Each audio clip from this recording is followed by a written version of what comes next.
ഇത് മാസ് മോട്ടോഴ്സിൽ തന്നെ Honda Activa 4G വണ്ടി നമ്മൾ വർക്കിന് വേണ്ടിയിട്ടുണ്ട്. നമുക്ക് മെയിനായിട്ട് ജോബ് കാർഡിൽ പറഞ്ഞിരിക്കുന്ന വർക്ക് എന്ന് പറഞ്ഞാൽ ജനറൽ സർവീസ്, അതേപോലെ ബാറ്ററി ചെക്ക് ചെയ്യണം, അത് സെൽഫ് വർക്ക് ചെയ്യണം, ചോക്കിൻ്റെ കേബിൾ മാറണം, വാട്ടർ സർവീസ് ചെയ്യണം, എഞ്ചിൻ ഓയിൽ മാറണം. ഇത്രയും കേസാണ് മെയിനായിട്ട് പറഞ്ഞാണ് വർക്ക് കേട്ടോ.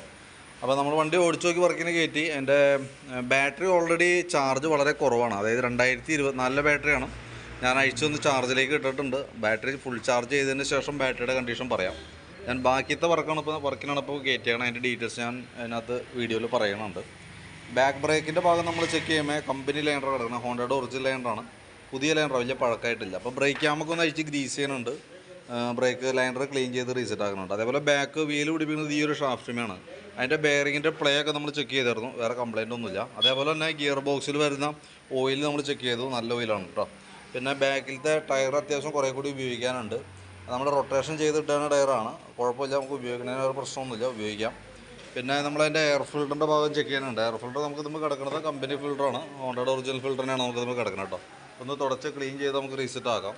പിന്നെ അതേപോലെ ക്ലച്ചിൻ്റെ ഭാഗം, ക്ലച്ച് ഗ്രീസിങ്ങിനൊക്കെ ആയിട്ട് നമ്മൾ അയച്ചിട്ടുണ്ട്. ക്ലച്ചൊക്കെ നല്ല ഫ്രഷ് ആയിട്ട് തന്നെ ഇരിക്കണേ, ഓയിൽ ലീക്കോ കാര്യങ്ങളൊന്നുമില്ല. അപ്പോൾ നമ്മൾ ബെൽറ്റിൻ്റെ കണ്ടീഷനൊക്കെ ചെക്ക് ചെയ്യുന്നുണ്ട്. ബെൽറ്റ് കമ്പനി ബെൽറ്റ് നമുക്ക് കിടക്കണം. വേരിയേറ്റർ ബോഡി, ബോസ് ഡ്രൈവ്, റോഡർ കാര്യങ്ങളൊക്കെ നമ്മൾ ചെക്ക് ചെയ്ത് വിട്ടു.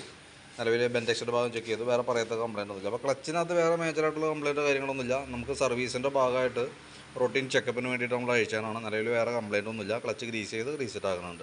പിന്നെ എഞ്ചിൻ ഹെഡിൻ്റെ ഭാഗത്തും വേറെ ലീക്കേജ് കാര്യങ്ങളൊന്നുമില്ല. കാർബറേറ്ററിൻ്റെ ഭാഗത്തായാലും നമ്മൾ ചെക്ക് ചെയ്യുമ്പോൾ ചോക്കിൻ്റെ കേബിൾ പൊട്ടിയിരിക്കുന്നുണ്ട്. അപ്പോൾ ചോക്ക് കേബിൾ നമ്മൾ മാറ്റി പറഞ്ഞാൽ പുതിയത് സെറ്റ് ചെയ്യുന്നുണ്ട്.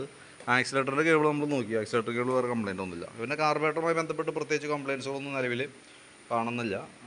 വണ്ടി ഓടിക്കുമ്പോൾ മിസ്സിങ്ങിൻ്റെ പ്രശ്നം, അങ്ങനെ പ്രോബ്ലംസ് ഒന്നും പ്രത്യക്ഷത്തിൽ കാണുന്നില്ല. പിന്നെ അതേപോലെ നമുക്ക് ഈ ഫ്രണ്ടിലേക്ക് വരുമ്പോൾ ഫ്രണ്ട് ബുഷുകളൊക്കെ ഒന്ന് അഴിച്ച് ഗ്രീസ് ചെയ്യുന്നുണ്ട്. ബുഷ് ഒന്ന് ഗ്രീസ് ചെയ്ത് റീസെറ്റ് ആക്കാം. എൻ്റെ ഈ കോളർ ബുഷ് ഒന്ന് മാറ്റിയിടുന്നുണ്ട്. ഈ സൈഡ് അത്യാവശ്യം പ്ലേ കാണിക്കുന്നുണ്ട്. കോളർ ബുഷ് മാത്രമായിട്ടൊന്ന് മാറ്റി റീസെറ്റ് ആക്കാം. ഫ്രണ്ട് ബ്രേക്ക് ലൈനറൊക്കെ നമുക്ക് അത്യാവശ്യം ഉപയോഗിക്കാനുണ്ട്. ജസ്റ്റ് ഒന്ന് ക്ലീൻ ചെയ്ത് റീസെറ്റ് ചെയ്താൽ മതി. ഫ്രണ്ടിലത്തെ ടയറാണെങ്കിൽ പുത്തൻ ടയർ അടക്കണേ, വേറെ കംപ്ലയിൻ്റ് ഒന്നുമില്ല. അതേപോലെ ഫ്രണ്ട് വീൽ ബെയറിങ് കാര്യങ്ങൾ ചെക്ക് ചെയ്ത് വേറെ പ്രോബ്ലം ഒന്നുമില്ല. ബാറ്ററി ഞാൻ ഈ പറഞ്ഞല്ലോ, ബാറ്ററി അഴിച്ച് ചാർജിലേക്ക് ഇട്ടേക്കാണ്. പിന്നെ സ്പാർക്ക് പ്ലഗ് ഒന്ന് അഴിച്ച് ക്ലീൻ ചെയ്തിട്ട്, പ്ലഗൊക്കെ പുതിയ പ്ലഗ്ഗാണ്. പ്ലഗ് സെക്കൻഡറി ഫിൽറ്റർ യൂണിറ്റൊക്കെ പുതിയ കിടക്കണേ, ജസ്റ്റ് ഒന്ന് ക്ലീൻ ചെയ്തിട്ടാൽ മതി. എഞ്ചിൻ ഓയിൽ ഓൾറെഡി മാറ്റുന്നുണ്ട്. ഇത്രയാണ് മെയിനായിട്ട് നമുക്കുള്ളത്. പിന്നെ നമുക്ക് അതിൻ്റെ ഈ ഫ്രണ്ടിലത്തെ ഈ ഹെഡ്ലൈറ്റ് ഹാൻഡിൽ കവറിൻ്റെ ഈ ഭാഗം മൊത്തം ദ്രവിച്ച പോലെയൊക്കെ ഇരിക്കുന്നുണ്ട് കേട്ടോ. അപ്പോൾ ഇത് മാറ്റുന്നുണ്ടെങ്കിൽ, കാരണം ഈ ഐറ്റംസ് നമുക്ക് ചില സമയത്ത് ഷോർട്ടേജ് ആയിരിക്കും. ഇപ്പോൾ ഐറ്റം വലിയ വില വരുന്ന സംഭവമല്ല, ഏകദേശം ഒരു 10-300 കൊണ്ട് റേറ്റ് വന്നുള്ളൂ. ഇത് മാറ്റുന്നുണ്ടെങ്കിൽ ഒന്ന് പറയാം, നമുക്ക് അതും കൂടി ഞാൻ എസ്റ്റിമേറ്റിൽ ഉൾപ്പെടുത്താം. കാരണം ഞാൻ ഇത് ആകെ വൃത്തികേടായിട്ട് ഇരിക്കണേ, കാരണം ബാക്കിയത്തെ ഭാഗങ്ങളൊക്കെ പെർഫെക്റ്റ് ആണ്. പക്ഷേ ഇത് കാണുമ്പോൾ മൊത്തത്തിൽ ഇത് രചിച്ചിപ്പോൾ ഒരു പോകുന്തോറും ഈ സംഭവം ഇങ്ങനെ പൊളിഞ്ഞുകൊണ്ട് പോരുത്. മാറ്റിയിടാണെങ്കിൽ നന്നായിരിക്കും. അപ്പോൾ ഞാൻ അതിൻ്റെ എസ്റ്റിമേറ്റിനകത്ത് ഉൾപ്പെടുത്തിയേക്കാം. അതിൻ്റെ ഡീറ്റെയിൽ ആയിട്ടുള്ള എസ്റ്റിമേറ്റ് ഞാൻ വാട്സാപ്പിലേക്ക് ഇട്ടേക്കാം. വീഡിയോ കണ്ടു കഴിയുമ്പോൾ നോക്കിയിട്ടൊന്ന് റിപ്ലൈ ഇട്ടേക്കാം. അതനുസരിച്ചിട്ട് നമുക്ക് വർക്ക് കംപ്ലീറ്റ് ചെയ്യാം കേട്ടോ. ബാറ്ററിയുടെ കേസ് ഈ പറഞ്ഞ പോലെ ഫുൾ ചാർജ് ചെയ്തതിന് ശേഷം ഒന്നുകൂടി ചെക്ക് ചെയ്യാം.